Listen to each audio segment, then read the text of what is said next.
Meus amigos e minhas amigas, bem-vindos a todos e a todas ao canal do Instituto de Economia da UFRJ. Eu sou Ronaldo Bicalho e esse é o Conversas sobre o Mundo Contemporâneo, uma mesa redonda que discute o que de mais importante está acontecendo no mundo hoje. No programa de hoje, nós vamos conversar com vocês sobre a África. Depois de vários programas conversando sobre o Trump, nós decidimos que nós não seríamos pautados pelas esquisitices do Trump, porque senão você vai fazer só programa sobre o Trump. Então, exercendo aqui a nossa liberdade, e que às vezes, não, que no mundo acontece coisas muito mais importantes do que o Trump, nós voltamos para o tema que é a África, um continente muitas vezes esquecido, um continente onde estão acontecendo muitas coisas, um continente extremamente heterogêneo, sempre um continente difícil de você abordar, respeitando toda essa heterogeneidade, toda essa complexidade. Então, muitas vezes a gente tende a simplificar essas análises, essas visões sobre a África e acabamos nos afastando do conteúdo e da compreensão do que seja esse continente fascinante que é a África. Para conversar com vocês hoje, nós temos o nosso Luiz Carlos Delorme Prado.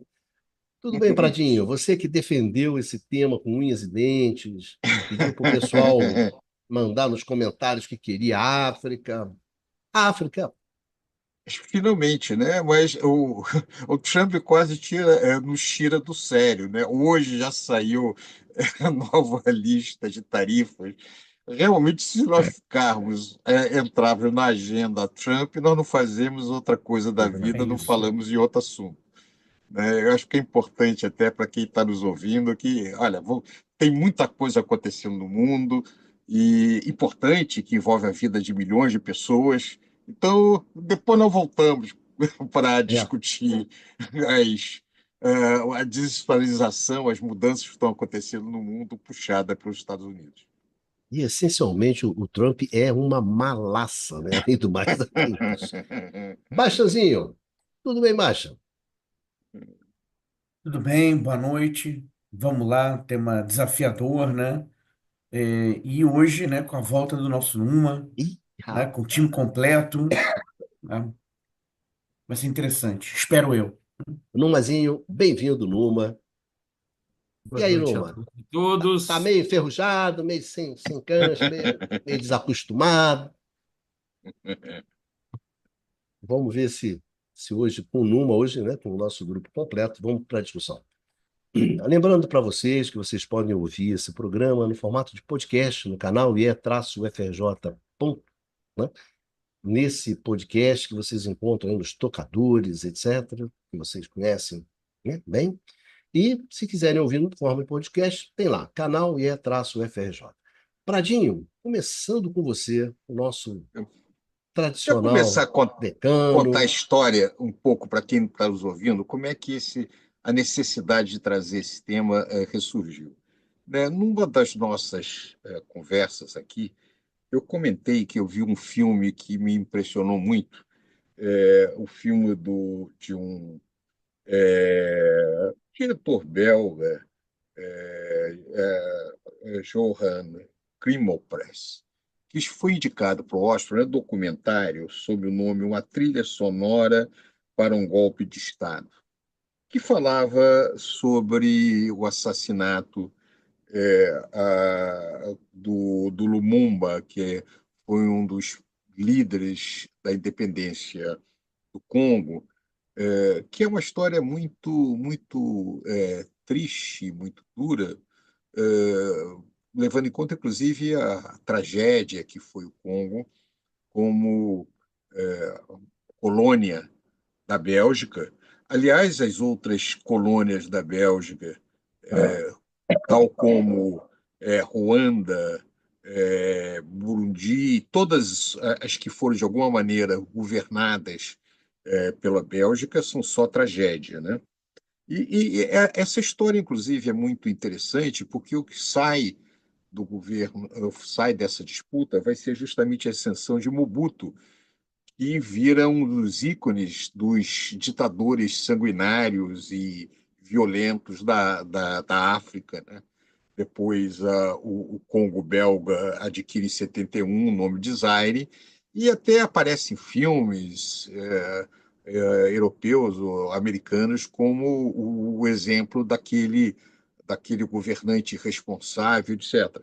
Agora, o que nunca aparece é que quem botou uma figura como Mobutu lá. Então, em 2000, um ex-militar e policial belga confessou que ele participou das articulações para o assassinato de Mobutu. Em 2007, os Estados Unidos reconheceu a participação da CIA. Quer dizer, é um pouco chamar atenção um pouco para essa tragédia. Agora, não vamos falar sobre o passado, nós vamos falar sobre o presente. A África a subsaariana é uma das regiões do mundo que foi mais cujo impacto da pandemia foi mais duro. A recuperação em termos de renda per capita na região está sendo muito mais demorada que em outros países. Num trabalho produzido por um think tank sul-africano, estima que a recuperação da renda per capita pré-Covid nessa região só vai se dar em 2026 ou 2027, enquanto no resto do mundo, 2022, 2023, já mais ou menos já tinha sido recuperado a renda no período anterior. Além disso, o continente vem passando por algumas situações muito difíceis. Por exemplo, o conflito no Sudão, ele já deslocou 10 milhões de pessoas. Nós falamos na guerra da Ucrânia, também com seus milhões de deslocados, o conflito no Sudão deslocou mais gente do que a guerra da Ucrânia. No entanto, não aparece nos jornais. O Sahel, né, que é essa região semiárida no sul embaixo do Saara, vem passando por questões de terrorismo e de incursões de grupos islâmicos radicais, em parte devido à desestabilização desses grupos no norte da África, no mundo árabe, né, em especial a questão da Líbia e em outras regiões também. Recentemente,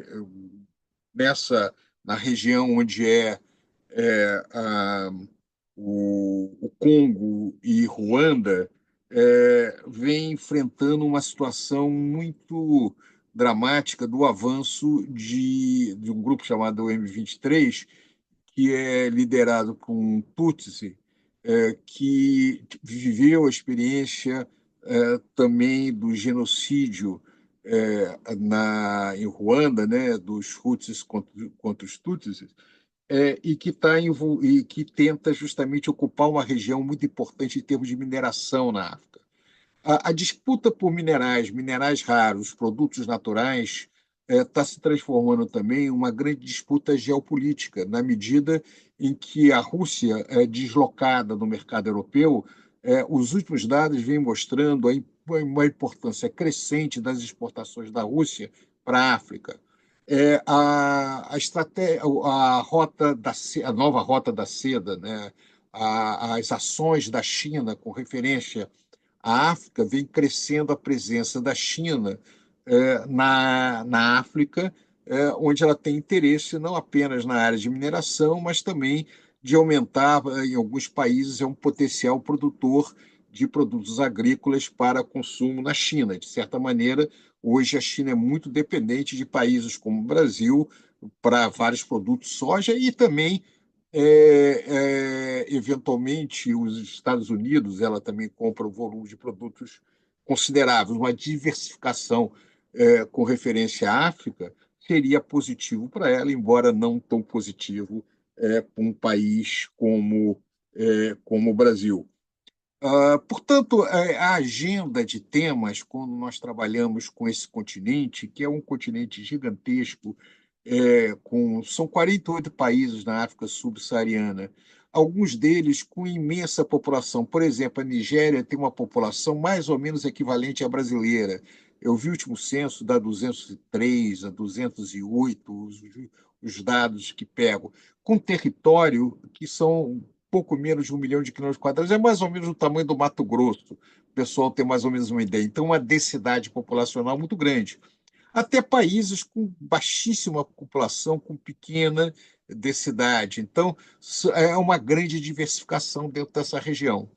Então, a meu ver, o que eu estou propondo é nós fazermos uma reflexão sobre essas transformações econômicas recentes da África, é, conversar um pouquinho sobre o que está em jogo nessa região, as perspectivas, os problemas, e não deixar de pensar numa região do mundo que é tão importante para não apenas para nós no Brasil, né, mas para várias regiões do mundo, em termos de cultura, de, é, a, de todo tipo de influência que historicamente nós tivemos e também a responsabilidade de outras regiões do mundo com séculos de exploração da África. Então, a África nós temos que botar no jogo, principalmente para um público como esse que nos assiste no Brasil. Baixazinho, Bom, vou começar um pouco de onde o Luiz Carlos parou, nesse caráter da África como um continente bom, espoliado, né, e esquecido, né, do qual pouco se fala. E aí eu começaria chamando a atenção, né, por um pouco o absurdo disso acontecer num país como o Brasil, né? Um país em que a África é tão importante, né? Foi tão importante na formação do país, na formação cultural do país. Então, é uma lástima que, né, que pouca atenção seja dada à África nos debates aqui no Brasil.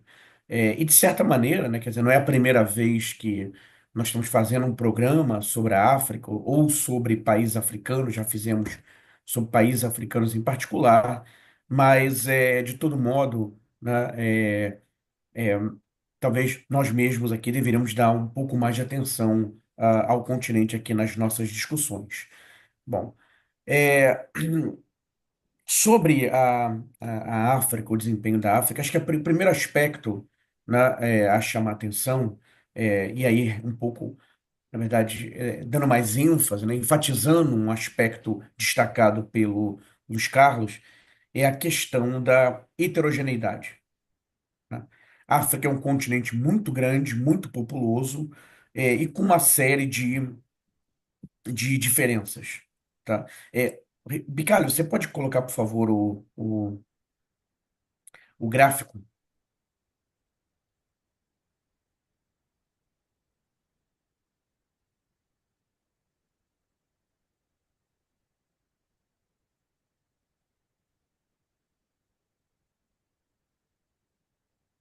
Então, observem, aqui são dados do Banco de Desenvolvimento da África, tá? O desempenho das diferentes regiões, né, do continente.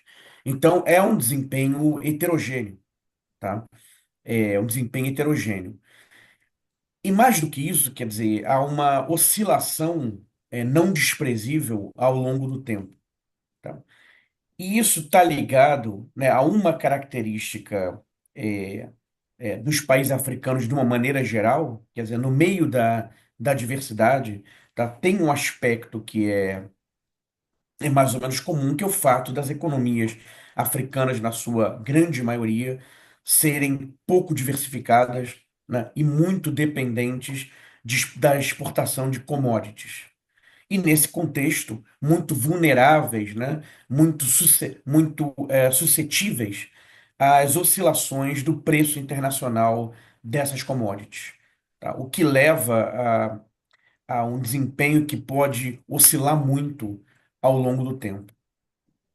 Um exemplo disso, tá? Já pode retirar, Bicalho, o gráfico. Um exemplo disso é o desempenho de Angola.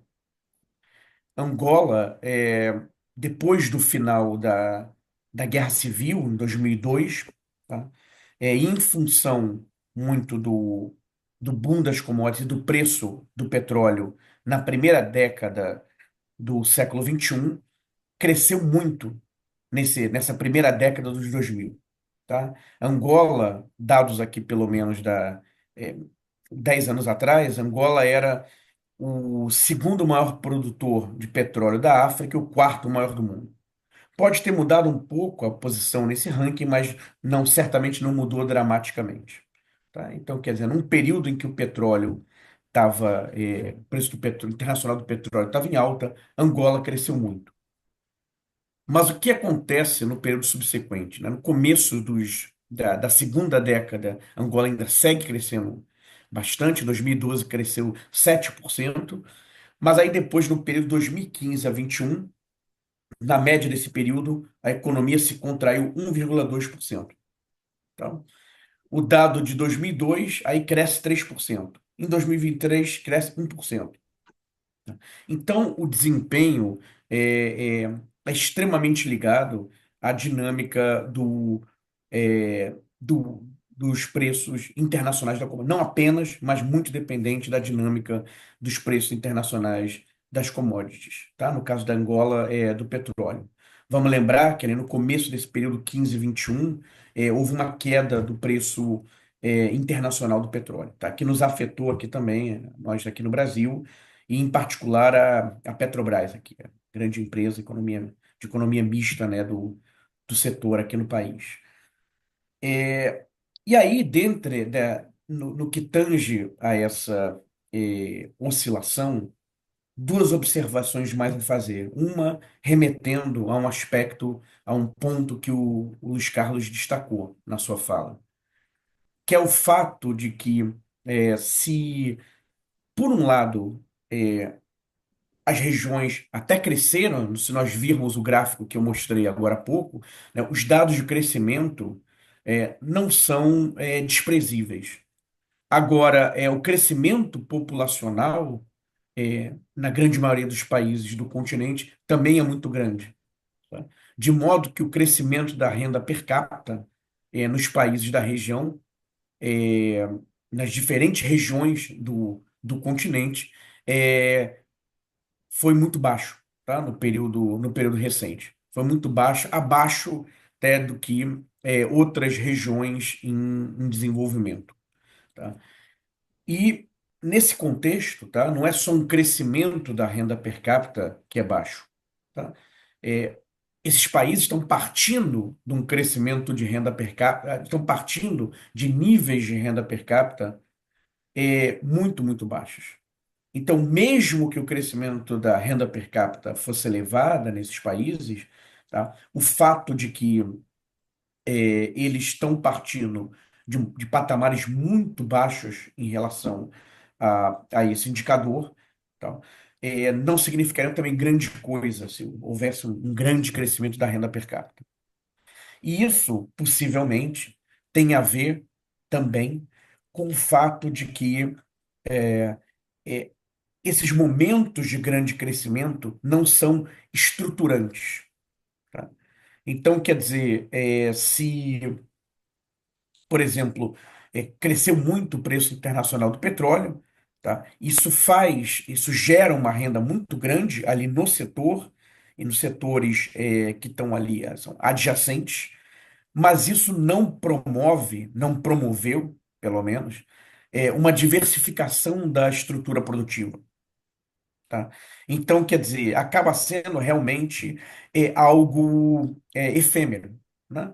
Quer dizer, esse desempenho não se traduz em mudança estrutural que pudesse significar, pudesse gerar melhores perspectivas para os países da região no futuro.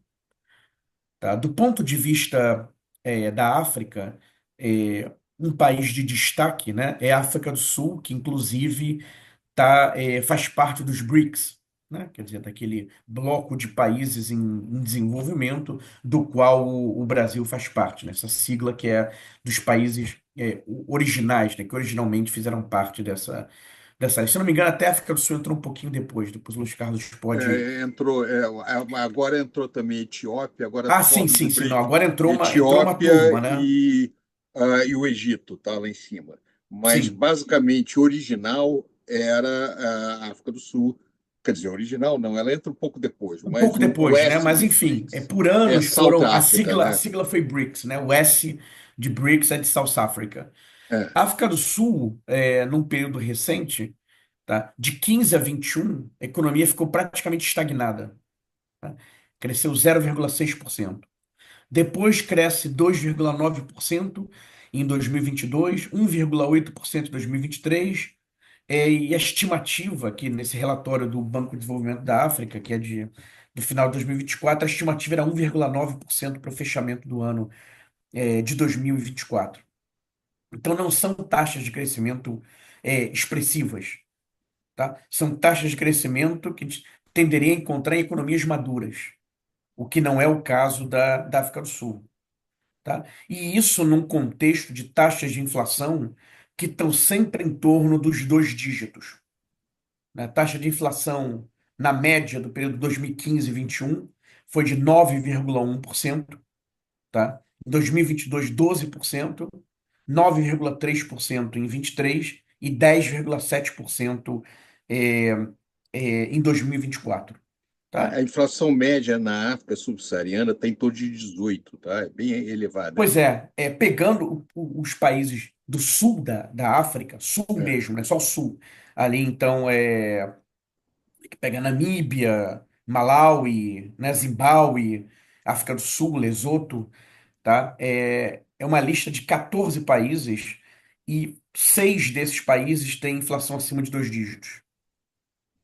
Tá, em alguns casos, na casa de 40%, como Zimbábue, que viveu por muitos anos, inclusive, em hiperinflação.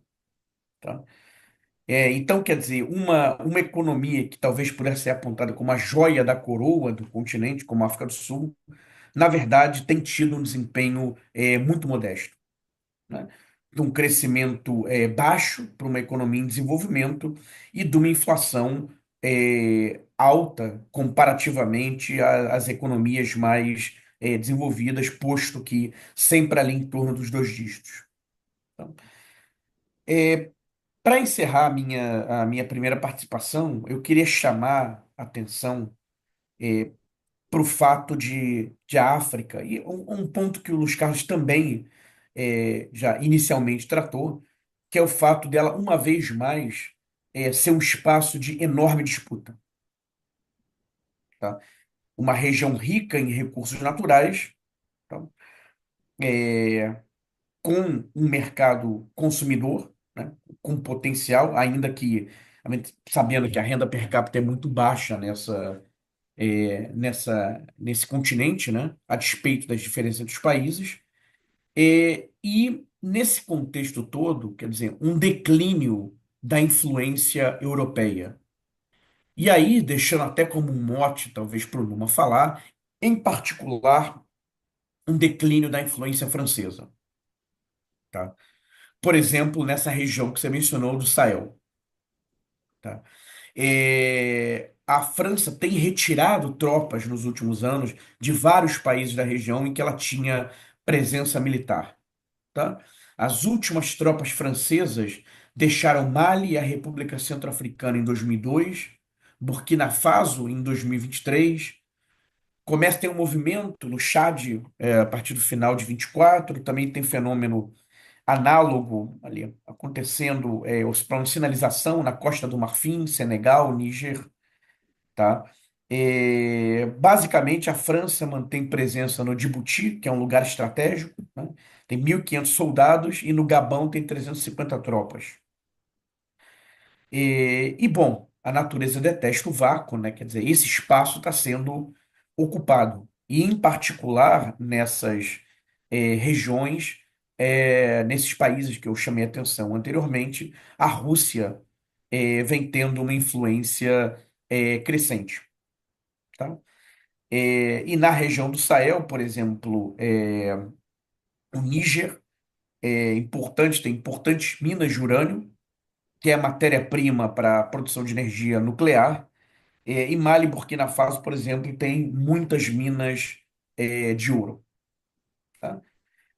Então tem essa dimensão de uma presença, vamos dizer, das exportações russas, mas também uma presença militar da Rússia, e ao mesmo tempo uma presença, já que já vem de anos, em termos de investimento direto estrangeiro, de importância, certo controle sobre compras governamentais da China em diversos países da região. E aí com isso eu passo por Numa para dar continuidade aqui na discussão. É isso aí, Numa. Bem-vindo de volta.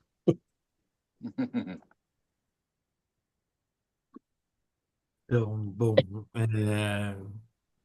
é difícil falar de forma unívoca de um continente que, como foi já sublinhado, tem abriga realidades bastante heterogêneas entre países, porque claramente as economias do norte da África, que seja no Maghreb, Marrocos, Argélia, Tunísia, ou depois até chegando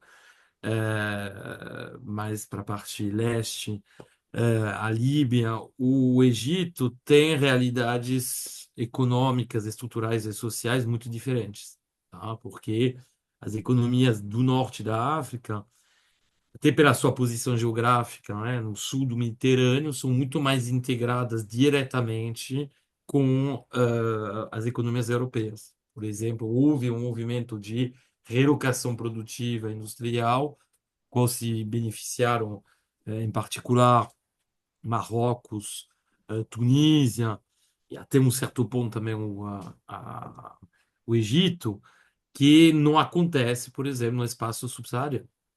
Então, já podemos dizer que essa Saara, de uma certa forma, constitui uma barreira, né, para essa integração produtiva maior com os países do hemisfério norte, em particular com a Europa. Tá? Se a gente pegar, bom, já que o programa é mais dedicado à situação dos países da África subsaariana, de novo, a gente vai ter, como sublinhado, de situações muito diferentes, mas podemos tentar fazer um esforço de identificação de padrões e podemos dizer que, apesar de uma dominância, como já foi apontado pelos camaradas Luiz Carlos e Eduardo Bastian, de atividades exportadoras baseadas nas commodities, nas matérias-primas, há diferença significativa em termos de diversificação produtiva nessas economias da África subsaariana. Então, tipicamente, a gente vai ter economias como economias da Etiópia, da Costa do Marfim, até um certo ponto Senegal,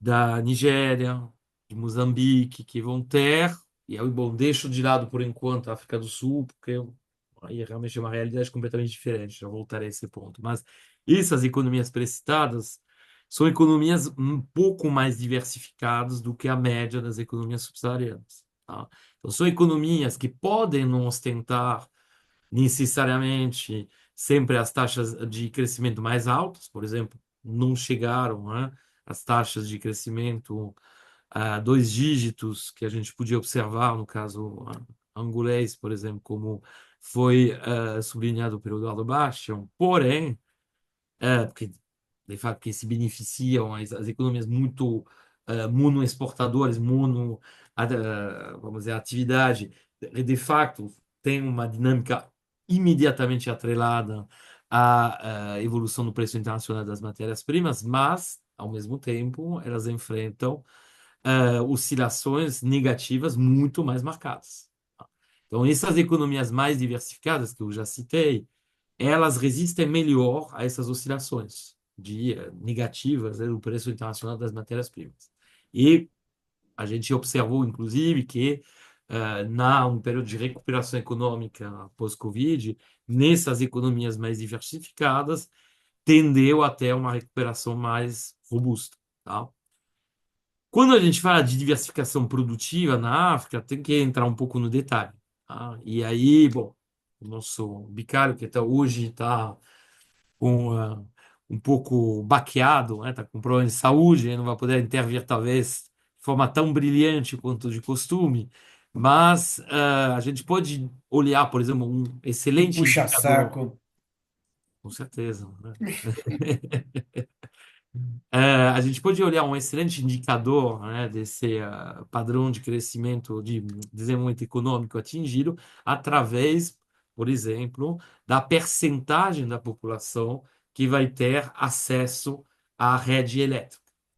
E lá vemos refletida toda essa heterogeneidade de situações na África subsaariana que já foi sublinhado. Então, se a gente for pegar, por exemplo, um país como a África do Sul, são dados que já são um pouco, entre aspas, datados, né? São de 2022, mas, bom, dá um bom retrato dessa situação. A gente vê que na África do Sul, quase 87% da população tinha acesso à rede elétrica.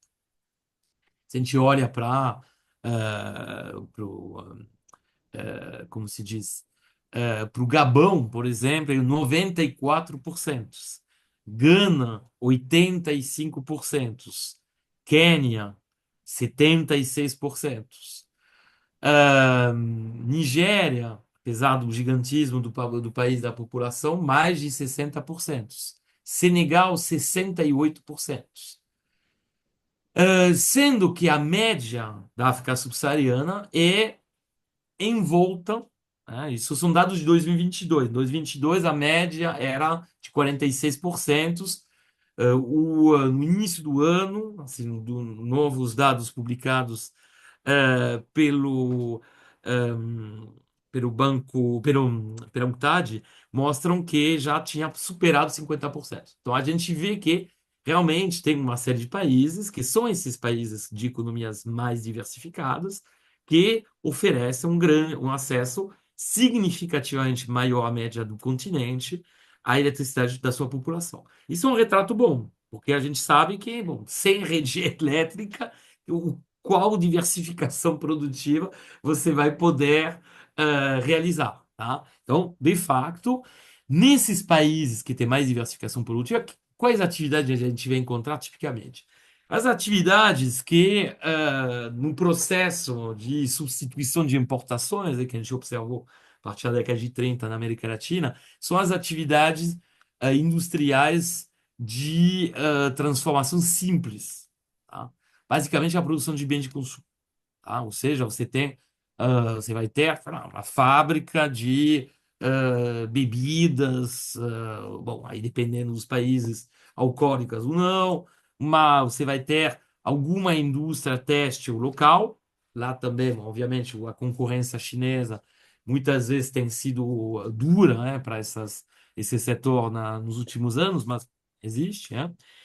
Você vai ter algum tipo de indústria de bens de consumo duráveis, tá? Muitas vezes através de fábricas de montagem, né, com peças importadas, né? E, em alguns casos, esse é o caso em particular da Nigéria e da África do Sul, você vai ter até uma indústria automobilística, tá? Então, a gente não pode esquecer que algum tipo de industrialização aconteceu na África subsaariana. O Quênia, ia esquecer Quênia. O Quênia também tem um setor, países menores, bom, foi citado de forma negativa para a sua intervenção no conflito na parte oriental do Congo, mas um país como Ruanda também está tentando diversificar sua produção, seu sistema produtivo com algumas indústrias leves, né, também. Não podemos esquecer também que temos algumas tentativas de atrair indústrias, assim, relocalizações industriais promovidas pela China, particularmente eh, na parte oriental norte oriental, né, da África, né, pela sua posição estratégica perto do Canal de Suez, né? Obviamente, são ainda experiências relativamente embrionárias, tá? A gente não pode dizer que não é um grande processo de relocalização produtiva, mas, de fato, a China, por exemplo, enxerga essa região pela sua posição estratégica, pela existência de laços que foram estabelecidos há algum tempo, pela intervenção que ela fez, e já vou aprofundar um pouco esse ponto, forte no setor de infraestrutura, em particular de infraestrutura ligada justamente ao setor energético, como lugares que potencialmente poderiam abrigar indústrias, atividades produtivas relocalizadas, com a ideia justamente de se aproximar do mercado europeu. Lembrando que, inclusive por conta da adoção do arcabouço regulatório, vamos dizer, ambientalista, né? Enfim, de, entre aspas, transição verde, né? A questão do carbon print,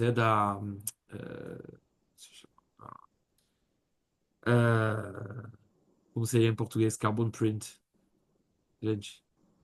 É, de, de carbono, A pegada de pegada de carbono, carbono. isso, por conta dessa questão da pegada do carbono, interessante para empresas chinesas se aproximarem dos mercados, né, exportadores, né, que recebem suas exportações para limitar. Então, parece que projetos, por exemplo, de produção de baterias destinadas à indústria automobilística europeia estão bastante avançados, né, no caso desses países, sempre com a ideia também que muitos desses países podem se beneficiam de acordos eventualmente comerciais mais favoráveis que aqueles que podem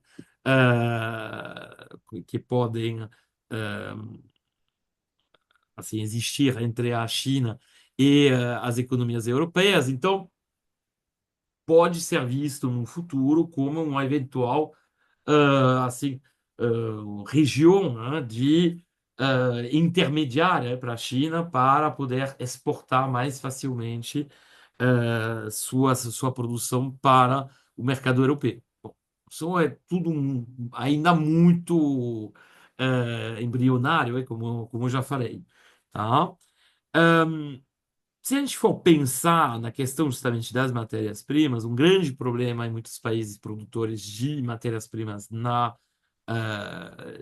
África subsaariana é que as matérias-primas muitas vezes são exportadas na sua forma, vamos dizer, de commodity, ou seja, elas não são objeto de nenhum tipo de transformação. Então, não tem valor adicionado realizado nessas economias a partir dessas matérias-primas. Então, por exemplo, se você pegar a Costa do Marfim, quase 100% da produção de cacau que ela vai exportar vai ser não transformável. Seja um processo, por exemplo, a transformação, eventualmente, a criação de uma indústria agroalimentar local, com fábricas de chocolate, por exemplo, ou de produtos com a presença de chocolate, que poderiam, portanto, criar empregos, criar mais valor adicionado, ou seja, o desenvolvimento de uma cadeia produtiva a partir da matéria-prima, não aconteceu. E esse exemplo, e olha que, como eu falei, a Costa do Marfim está entre as economias mais diversificadas da região. Tá? Mas, apesar disso, é muito pouco comum que haja algum tipo de transformação. Da mesma forma, se a gente pegar os países exportadores de petróleo, o Eduardo citou, por exemplo, o caso de Angola, lá também, petróleo bruto que é exportado não tem capacidade de refinamento local. Tá? Uma exceção notável, justamente, é o caso da África do Sul. E, de uma certa forma, por ser o grande polo industrial da África subsaariana, justamente vai cumprir um pouco esse papel. Então, capacidade de refinamento, por exemplo, de derivados de petróleo, em particular de diesel, de gasolina, né? Tudo isso é produzido na África do Sul. Mais recentemente, Nigéria desenvolveu alguma capacidade também de refinamento, mas são exceções no continente. Tá? Então, a gente vê que um grande desafio das economias africanas, justamente, é conseguir internalizar mais processos produtivos. Aí a África do Sul vai esbarrar num grande problema que já tinha sido identificado no caso latino-americano no final da década de 50 e apareceram vários textos ao longo da década de 60 do Prebisch, grande economista estruturalista latino-americano, argentino, mais especificamente, que tinha identificado que, tirando Brasil e México e até um certo ponto Argentina, os países da região da América Latina não tinham um mercado interno, ou seja, uma população com capacidade de compra, em particular de bens de consumo durável, ou seja, de automóveis, de máquinas, enfim, de máquinas de linha branca, de produtos de linha branca, suficiente para justamente poder desenvolver uma capacidade produtiva local. E que, portanto, o caminho seria o caminho da integração produtiva e comercial em escala latino-americana. O projeto, mesmo que falido, do Mercosul, era apostava mais na perna comercial, a perna produtiva, tirando o acordo automotivo não deu muito certo, né? Mas, no caso africano, o problema é ainda maior, porque se a gente for olhar, tirando a África do Sul e até um certo ponto a Nigéria, nenhum outro país da África subsaariana tem um mercado consumidor local capaz de sustentar um processo de industrialização, nem que seja assim de produtos de bens de consumo duráveis. Eu nem estou falando de máquinas, equipamentos, de bem de capital. Ainda não estamos falando de esse estágio de diversificação, mas uma solução, aliás, que não é uma solução nova, né? Se a gente olhar, por exemplo, os trabalhos do Arthur Lewis, grande economista do desenvolvimento, que, aliás, era oriundo, que era britânico, de cidadania, mas que era oriundo da ilha de Santa Lucia, no Caribe. O Arthur Lewis foi conselheiro do Nkrumah, no que na época era chamado de Gold Coast, que hoje em dia corresponde a Gana, e o Nkrumah carregou, aliás, ele é amplamente citado no documentário que evocou o Luiz Carlos no início do programa, Soundtrack for Coup d'État. Uma trilha sonora para um golpe de Isso, para um Estado. golpe de Estado. Então, o Nkrumah aparece em vários momentos do documentário. Porque ele Deixa foi eu uma fazer só um figura. comentário. O Nkrumah é uma figura extremamente interessante que devia ser mais conhecido no Brasil, até porque ele veio de uma região onde muitos escravos que vieram do Brasil vieram justamente dessa área que hoje é Gana. É uma, dizer, muitos ali um pouquinho mais de baixo de cultura iorubá e várias outras. Então, a influência sobre o Brasil, e também a responsabilidade do Brasil, né, porque pelo fato de ter absorvido essa imensa quantidade de escravos, ele contribuiu para desestabilizar a região, para criar uma série de problemas na região. E eu sempre trago, no curso que eu dou de História Econômica para a graduação de História Econômica, eu sempre coloco a figura do Nkrumah pela sua importância intelectual, pela sua contribuição à questão do movimento do panafricanismo, que hoje está completamente esquecido, mas foi muito importante no processo de independência da África. Então, um parênteses para chamar a atenção que você comentou sobre o Nkrumah. Sim, justamente, o panafricanismo é muito lembrado como um movimento político, tinha essa componente, É, indubitavelmente, anticolonialista, vamos dizer, da criação de uma identidade continental africana, né? Lembrando que o Nkrumah, inclusive, teve tentou, junto com o Nasser, né, o grande líder egípcio, né, da década de 50 até o início da década de 70, né, tentou juntar o movimento pan-arábico com o É, pan-africanismo, fazer, né? Mas a ideia, e uma parte que é muito esquecida, porque as pessoas, bom, por razões, enfim, já fiz pesquisa sobre o assunto, então li os livros do Nkrumah. Tem uma série de livros, é interessante. E nesses livros a gente percebe a influência do Arthur Lewis justamente ligada à questão da constituição de um mercado unificado, mas o mercado não só nessa visão comercial que pode ter muitas vezes, infelizmente, nas grandes acordos comerciais, mas uma integração do mercado no sentido de uma integração também produtiva, ou seja, muito mais próximo da visão de integração do mercado que a gente tinha nos clássicos, em particular nos Nietzsche, né? Tá? Ou seja, de uma livre mobilidade de capital produtivo na escala do continente, justamente para ter escala, para ter justamente a possibilidade de desenvolver um mercado interno, esse grande espaço, que seja capaz de sustentar ter uma demanda agregada, capaz de sustentar um processo de industrialização. Tá?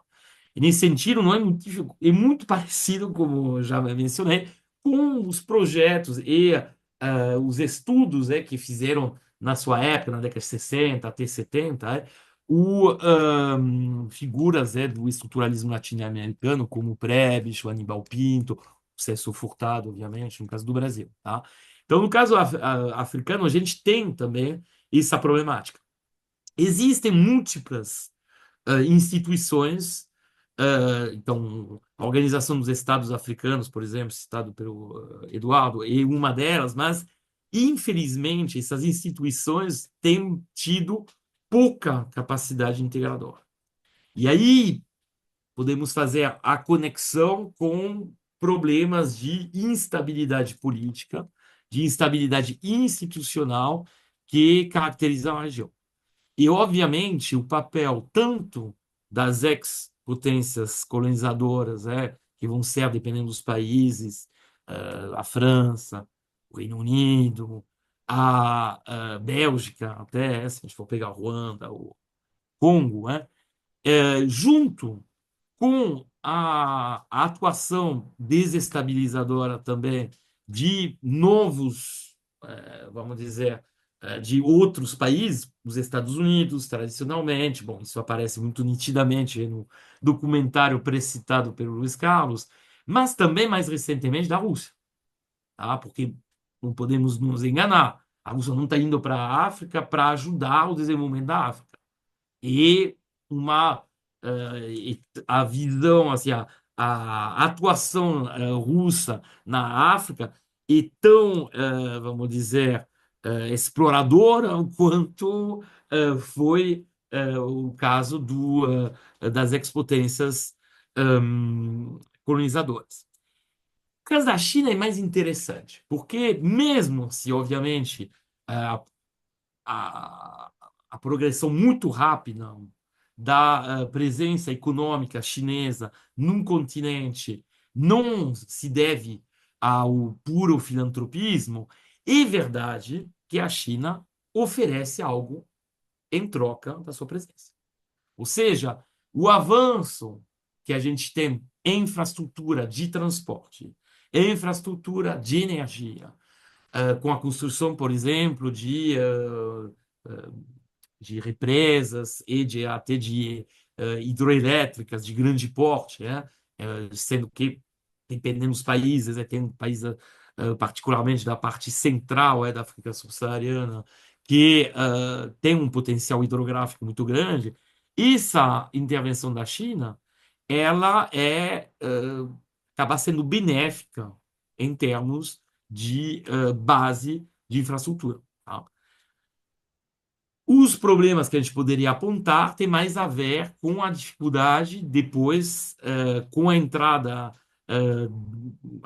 comercial chinesa, em particular, de desenvolver mais ou de vamos dizer, até de criar, né, um potencial industrial local, dada a dificuldade enorme de competir com os produtos, os bens manufaturados chineses, tá? Então, tem essa questão meio ambivalente, tá? Mas, enfim, né?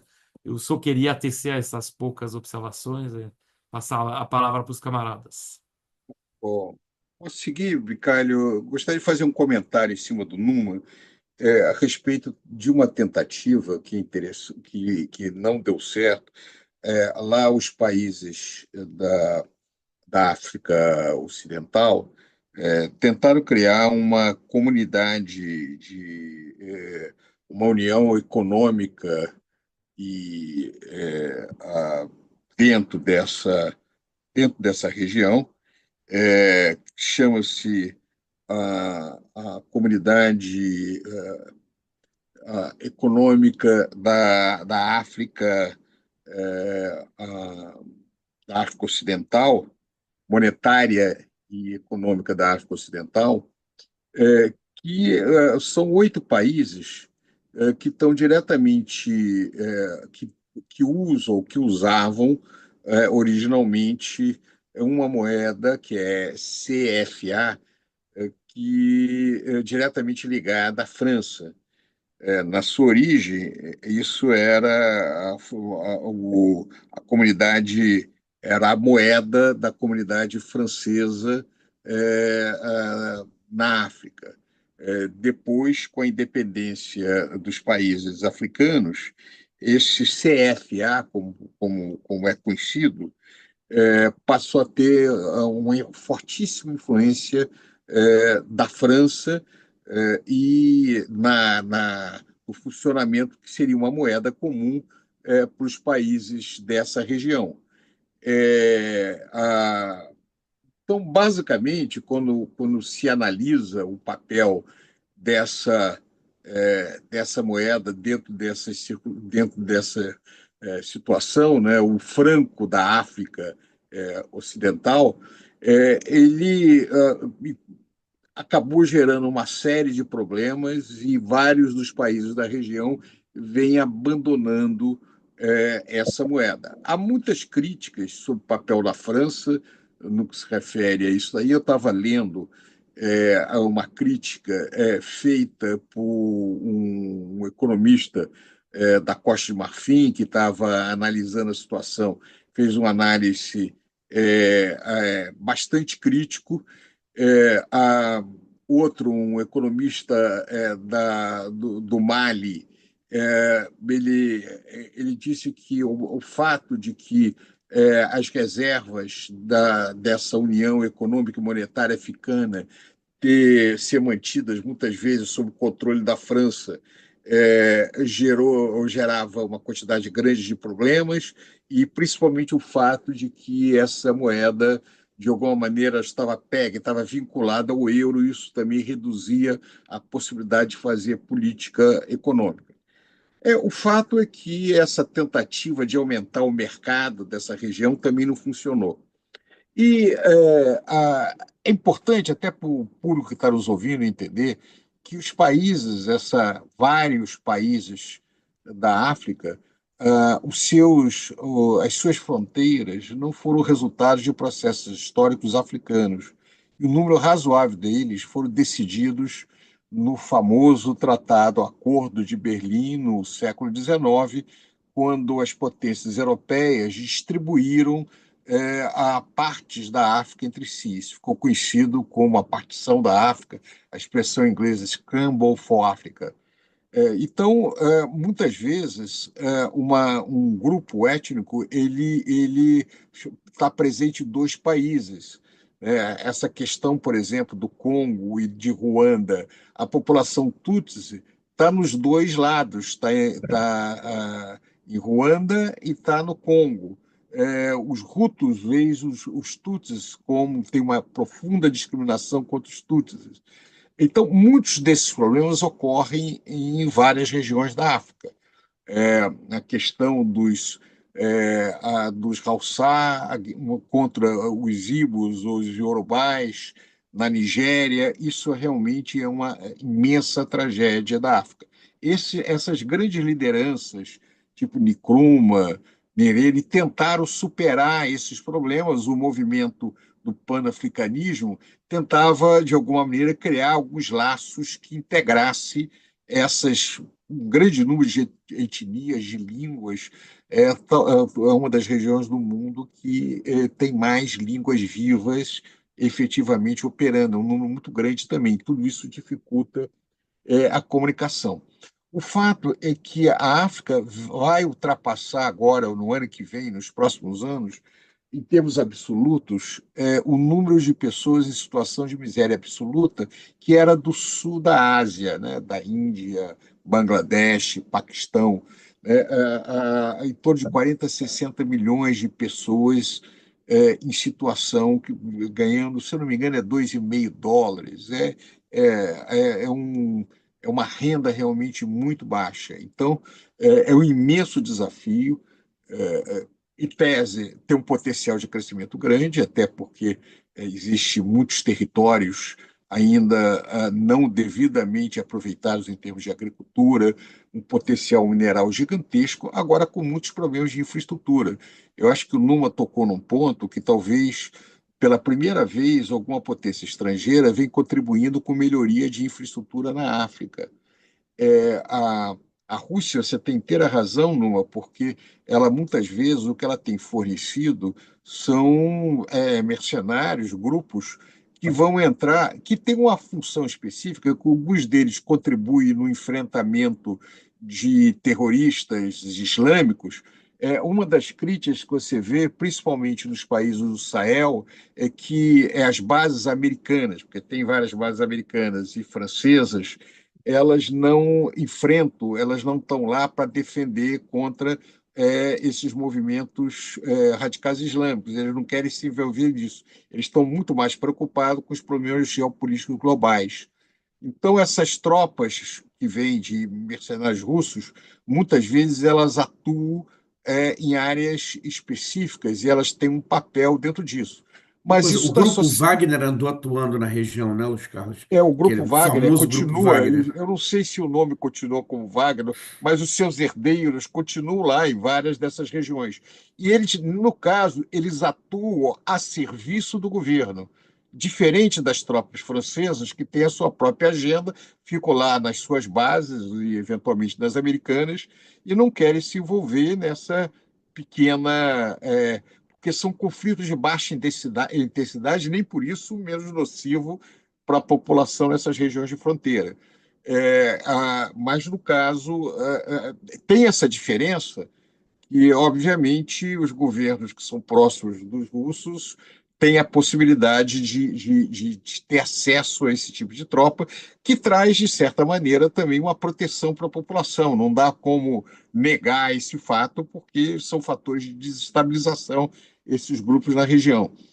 Então, tudo isso se mistura, obviamente, com os interesses econômicos, né? A África tem o potencial, com fechamento de mercado de outras regiões, a África tem um potencial disso. E, sob o ponto de vista da China, a África também pode ser uma região supridora de matérias-primas de muita importância, embora a China tenha uma estratégia de longo prazo, e a China tem a grande qualidade, que é completamente diferente da Europa e dos Estados Unidos, de não querer se envolver nas políticas locais. Que, por um lado, é uma qualidade, porque deixa de ter uma posição imperialista no sentido de se meter na política doméstica, mas, por outro lado, ela não se incomoda de manter relações com alguns dos piores ditadores e de políticas extremamente e de grupos que têm práticas na região extremamente duras. Então, com todas as coisas associadas a isso, dependendo do olhar que você coloque, pode ser mais positivo ou mais negativo, né? Isso está muito ligado a questões de determinadas regiões que são muito tensa. A questão do Sudão do Sul tem uma das coisas, tem disputas, novas disputas geopolíticas dentro desse conceito. O que é curioso é que as antigas disputas de grupos, diferentes grupos étnicos e regionais, elas vão se transformando muitas vezes, elas tomam uma linguagem a cada momento associado às disputas geopolíticas mundiais. Durante a Guerra Fria, no Angola, você tinha MPLA versus Unido. Então, um se aliava aos Estados Unidos, outro se aliava à antiga União Soviética. É, Agora, você pega no caso da Nigéria, o Boko Haram, o grupo islâmico radical, ele pega principalmente as populações Hausa, que são tradicionalmente islâmicas, que sempre tiveram conflito com os grupos iorubais, com os grupos ibós, com outros grupos específicos da África. Ou seja, as disputas tradicionais vão se redefinindo também. Agora, tudo isso num contexto de extrema dificuldade da África de conseguir superar o que você colocou muito bem, Numa, a tragédia de serem países essencialmente agrários exportadores ou mineral exportadores, ou seja, exportadores de commodities. E muitas vezes, e isso é uma diferença para a América Latina. Na América Latina, muitos dos países isso tinha efeitos de encadeamento, tinha efeitos na economia doméstica. A mineração especial na África, ela funciona como enclave, ela é separada do resto da economia, muitas vezes com trabalhadores vindo de fora, com poucos efeitos adiante. A riqueza mineral da África não se traduz em riqueza para a população africana e ainda menos do que aconteceu no nosso continente, até pela a fragilidade política e também porque, enquanto a influência colonial no Brasil, na América do Sul e na América Latina em geral acabou com as invasões napoleônicas, né, no início do século XIX, ou no caso da África, foi até a década de 60, principalmente na África subsaariana, em alguns casos, como a África do Sul, foi bem mais adiante. Então, é uma situação um pouco distinta. Portanto, assim, um detalhe interessante: dos 20 países que mais crescem no mundo, eu estava lendo também, esse mesmo relatório que você pegou, Baixa, do Banco Africano de Desenvolvimento, você tem 12 economias africanas. É muito curioso isso, cresce acima de 5%, vão crescer acima de 5%. Então, uma leitura superficial diz que a África está bombando, né? Porque tem 5 países que crescem acima de 5%, mas como você chamou a atenção, de uma base muito baixa e com uma população crescendo a uma taxa muito elevada. Enquanto que você retira e vê o crescimento por indivíduo, tem que explicar para quem está nos ouvindo, não necessariamente o que quer dizer per capita. O que interessa não é só o crescimento absoluto da riqueza, é como nós dividimos isso por indivíduo, por pessoa. Então, se um país cuja a população cresce Da, mais da renda, né, rapidamente, Luiz Carlos? Só para chamar a atenção, da da renda, renda, não da riqueza, não da riqueza, não do estoque de riqueza, mas da renda. que é um Riqueza é um fluxo. estoque, renda é um fluxo. Então, isso é um detalhe importante para chamar a atenção que está nos ouvindo. Por isso, embora ela cresça bastante, ela está crescendo alguma coisa com 4,5%. Eu vi algumas estimativas que, para haver uma redução razoável de pobreza, ela tinha que estar crescendo a 7%, que foi o que o Brasil cresceu nos anos 50, depois, no período de Juscelino e depois do período de Milagre. Quer dizer, onde você consegue, apesar da população estar crescendo muito, você consegue gerar um aumento significativo da renda per capita. A África não está conseguindo para isso. E a grande dúvida, a grande questão é como fazê-lo. Quer dizer, no mundo contemporâneo, as dificuldades para realizar essa transformação são gigantescas e não há indicação que a África esteja passando por mudanças que indique algum processo de transformação radical das suas estruturas. É uma das regiões do mundo subdesenvolvidas, para a gente usar o velho termo, onde a palavra em desenvolvimento não representa muito o que efetivamente está se vendo. Mesmo em regiões industrialmente mais sofisticadas, como a África do Sul, não está vendo. E a entrada de alguns desses países nos BRICS, a entrada da Etiópia foi muita influência chinesa, que tem muito interesse na região. Então, nós temos que ver até que ponto o fato de você trazer. Tem vários países da África subsaariana, Nigéria e vários outros, que estão como partners, estão como. Não são membros plenos, mas, vamos dizer assim, candidatos a membro dos BRICS. Então, a influência dos BRICS na África será crescente.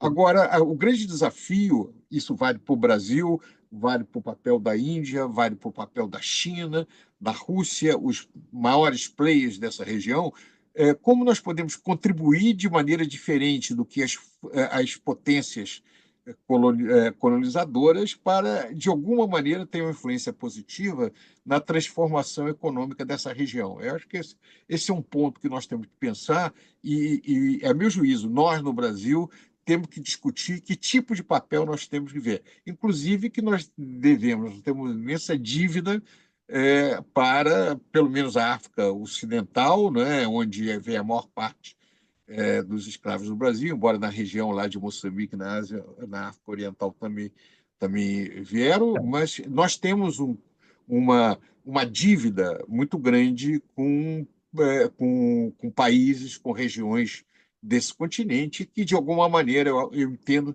que nós temos alguma obrigação de contribuir na medida do possível. Numa, você queria falar alguma coisa? Sim, eu queria fazer uma colocação, porque a gente falou de diversificação produtiva, falamos de indústria, falamos de produção de matérias-primas para exportação, e como colocou o Luiz Carlos, tanto no caso dos minérios, quanto no caso da produção de produtos agrícolas. Essas produções são produções de enclave, ou seja, que não acabam irradiando o desenvolvimento e nunca acabam e não são conectadas com o resto da estrutura econômica. Temos que falar, né, antes de nos encaminhar para a conclusão do programa, obviamente, da questão da agricultura. A agricultura voltada para alimentar a população local, ou seja, para o mercado interno. Não podemos esquecer que a África é o último continente onde a maioria da população ainda é rural. Todos os outros continentes já têm uma maioria da população, mais ou menos forte, urbana. Na África, a gente pegar os dados de 2024, do ano passado, ainda 57% da África subsaariana, né? Ainda 57% da população é rural. Ou seja, ainda quase 60% da população é empregada, direto ou indiretamente, nas atividades agrícolas.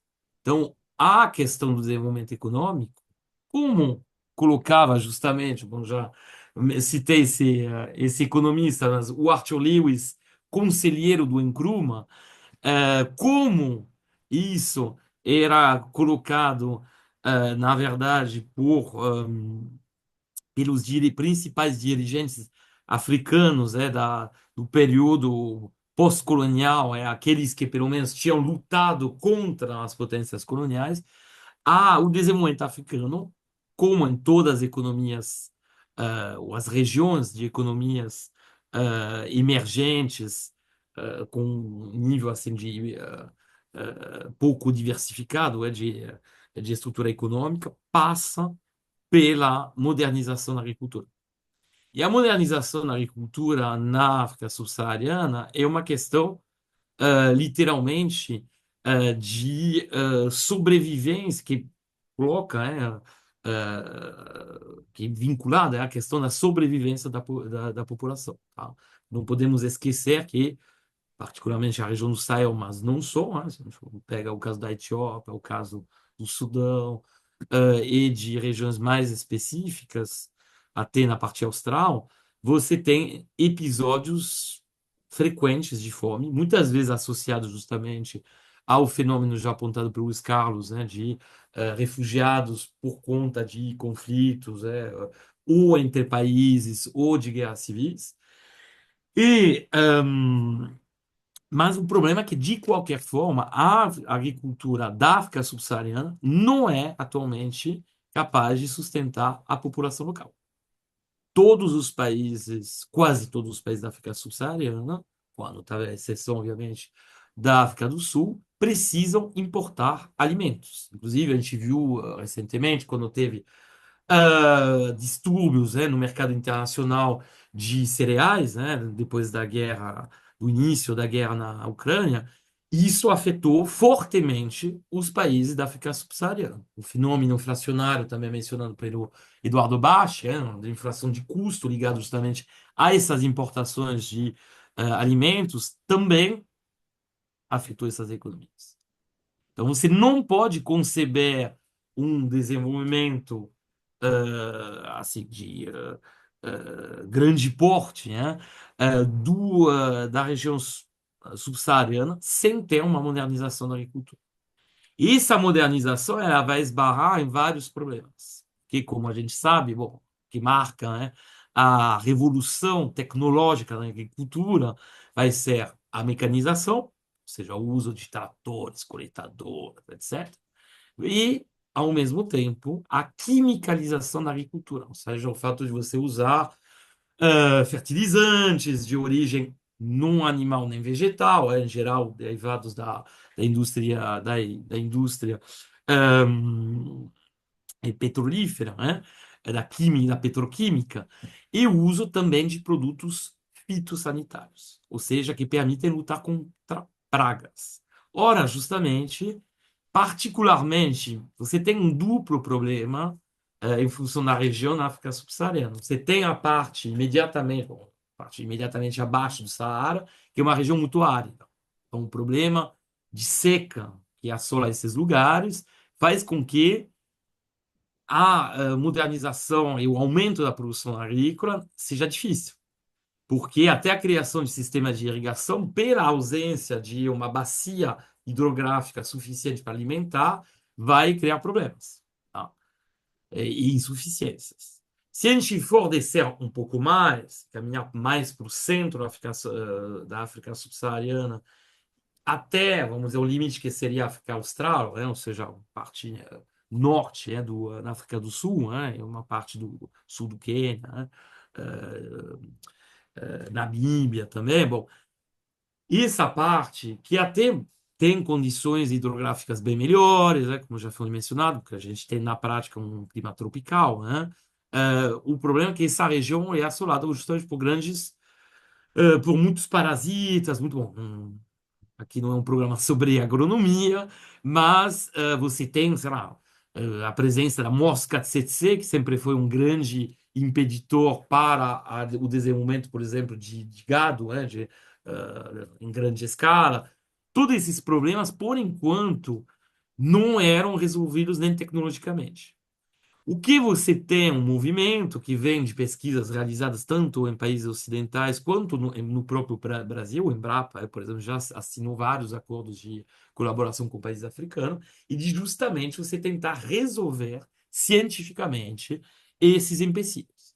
E no caso desses países da África, do centro, da África subsaariana, a parte mais central, ou seja, entre o Golfo da Guineia, e a parte oriental, que seria o Uganda, Quênia, etc. Você tem um potencial grande, mas esse potencial ainda não era muito explorado justamente por conta desses problemas. Então, temos que ver agora se essa modernização que precisa de fundos, e aí, de novo, os países africanos batem num problema que assola todas as economias em processo de desenvolvimento econômico, que é o problema da restrição externa, ou seja, da dificuldade de conseguir divisas o suficiente justamente para comprar as tecnologias, os equipamentos, as máquinas, tanto para modernizar a agricultura, aliás, quanto para se industrializar e também, como já foi mencionado, para aumentar as suas infraestruturas.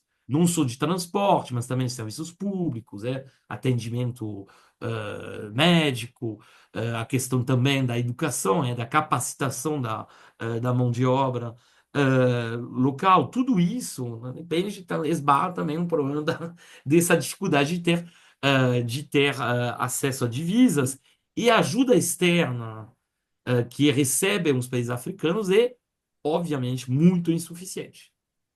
E mesmo os esquemas de renegociação da dívida que têm acontecido individual, coletivamente, desde a década de 80, mantém esses países ainda numa dependência em É, relação aos centros eu queria financeiros fazer uma dos países observação sobre isso, ocidentais. que não é só um problema da restrição, né, no dia a dia, mas também um problema de crise de dívida, né, de Sim, país em então, exatamente, moratória, uma coisa alimenta a outra, né? exatamente, exatamente.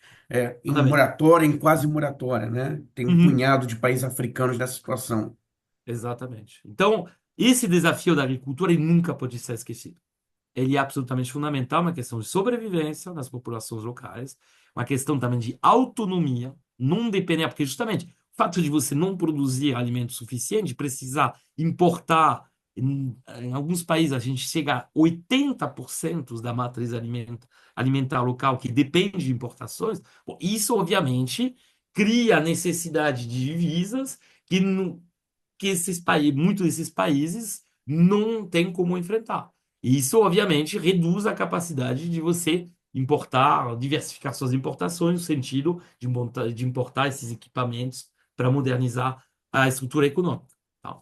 Então, a gente ainda tem esse círculo vicioso, né, que já foi observado por muitos economistas, vamos dizer, da tradição dos pioneiros, né, da economia do desenvolvimento, e que caracteriza a África, que é o próprio Arthur Lewis, já mencionado em várias oportunidades, identificou como um grande problema da região. Tá? E não só da região, né, de todas as economias assim, que estão em processo de desenvolvimento econômico. Eu só queria Não era fazer isso. aqui, só queria fazer um comentário sobre a questão que o Numa levantou, sobre o acesso à energia elétrica. Hoje você tem 750 milhões de pessoas que não têm acesso à energia elétrica no mundo. Esse número já foi muito maior, ele vem reduzindo, inclusive na África, ou seja, você tem aumentado o acesso à energia elétrica. O grande problema é o acesso à energia limpa para você cozinhar, para cocção, o que eles chamam de clean cooking.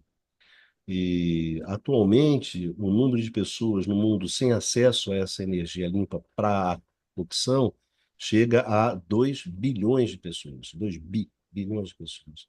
E principalmente na África subsaariana, né? Na África subsaariana e nas economias em desenvolvimento da Ásia. E isso tem um impacto muito, mas muito pesado na saúde das crianças e das mulheres, porque esses fogões ficam dentro das casas e tem uma emissão, né, de gases bastante nocivo, tanto para as crianças quanto para as mulheres. É um problema grave de saúde da mulher e de saúde para as crianças. Então, o grande problema, eu acho que a gente avançou bastante no que diz respeito ao acesso à energia elétrica, mas o acesso à energia limpa para a cocção ainda é bastante difícil. Senhores, acho que a Eu gente queria já só fazer uma última tem. observação com Claro. um gancho, em relação a isso. Mesmo se houve um avanço significativo, do acesso à eletricidade, não podemos esquecer que esse avanço tem muito a ver com a presença chinesa e com a instalação de equipamentos Sim, de fazendas solares, né, sim, sim. basicamente. Ou seja, não é que você tem um A rede. grid, de uma rede, constituída, você tem, na verdade, centros de geração, em geral de pequeno tamanho, para abastecer uma comunidade, mas não Isso, tem uma rede. Ou seja, mesmo esse indicador principalmente. não dá o tamanho do que falta ainda em termos de desenvolvimento da geração de energia elétrica para poder sustentar, por exemplo, um processo de modernização econômica, Ah, tanto na agricultura quanto mais ainda na indústria. Tá? Só esse não, ponto. não. O grande número de pessoas sem acesso à energia elétrica era na Índia, né? Não tanto na África subsaariana. O problema da África subsaariana é mais o problema do uso desses combustíveis sujos, né? Para cozinhar, etc., que tem impactos bastante. Mas a Índia reduziu bastante, e você tem razão, muito avançando em cima dessas questões ligadas à utilização de painéis, de fotovoltaicos para as comunidades rurais, né? Bom, a grande parte da população da Índia está no campo, né? Está no Sim, que campo, nem na então, África subsaariana, 57%, né, exatamente. da, E aí da você região. tem Então, ter Esses acesso à pequenos, rede é complicado, exatamente, são é úteis. muito complicado. Mas, enfim, é isso. Pradinho, você queria fazer um pequeno comentário Queria, curto, objetivo, curto e objetivo. lúcido? Eu não gostaria de terminar, a gente falou Fala mais alto, sobre. Pradinho, por alguma razão. Nós falamos sobre a África subsaariana. Eu não gostaria de terminar sem falar das grandes figuras da África de colonização portuguesa, e, no caso, foram também minhas referências quando eu pensei em África. Tem três nomes em especial: Amílcar Cabral, da Guiné-Bissau, Samora Machel, de Moçambique, e Agostinho Neto, de Angola, né? São figuras fenomenais. Em especial, Amílcar Cabral, ele é um grande poeta, tem uma produção de poesia. Isso, aliás, uma das características dessa geração da independência africana. Alguns deles, o Nkrumah também escrevia muito bem, era um grande poeta. Mas, no nosso caso, em especial da pequena ilha de Guiné-Bissau, a figura de Amílcar Cabral é notável. Tem, inclusive, um livro de já foi, já existe no Brasil, se procurar na internet, alguns livros do gênero.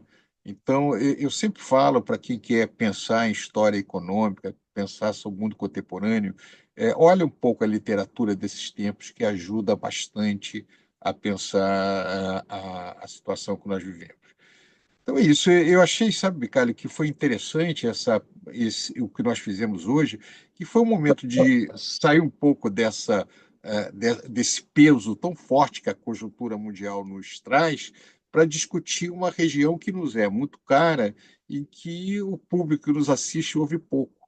Então, eu entendo que a nossa contribuição é ajudar a convidar as pessoas para refletir também nessa parte do mundo, e nós darmos a nossa contribuição, embora modesta, pelo menos é um pouco mais do que sai por aí, né, sobre o tema. É Isso. isso. Senhores, então a gente agradece aqui aos nossos amigos, às nossas amigas que nos acompanharam nessa conversa sobre o desafio africano, né? Que é um desafio sempre gigantesco, não é pequeno, e queria convidar vocês para um próximo Conversas sobre o Mundo Contemporâneo, aqui no canal do Instituto de Economia da UFRJ. Vida que segue e se cuida.